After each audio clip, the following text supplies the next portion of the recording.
The second Sunday of 2023 was marked by a shocking event in the history of Brazil. Rioters invaded the Planalto Palace in Brazil. In the midst of so much confusion and losses, President of the Republic, Luiz Inácio Lula da Silva, decreed federal intervention to restore order in the federal district. Lula da Silva vowed to find those responsible for organizing the attack on the capital Brasilia and added that 1,500 people who took part in the attack are detained and will be held in jail until the investigation is finished. They were shouting for a coup. This was the only thing one could hear, that they were shouting for a coup. This morning people were removed in the calmest way. There are almost 1,500 people in jail, and they are going to be in jail until we finish the investigation.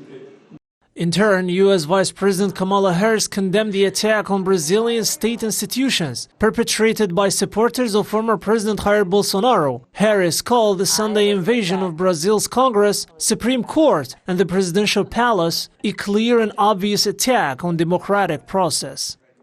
Well, let's be clear. This was an obvious and clear attack on a democratic process, and we condemn it, of course.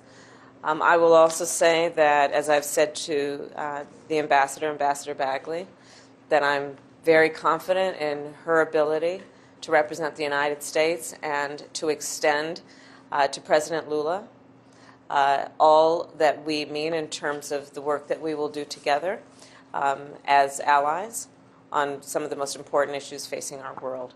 So we are very much looking forward to her leadership and to working with President Lula. Earlier on Monday, heavily armed police, some on horseback, lined up in front of a camp outside the army headquarters where hardline supporters of Bolsonaro had set up camp. The protesters were later cleared by soldiers. Sunday's attack was the worst attack on Brazil's state institutions since its return to democracy in the 1980s.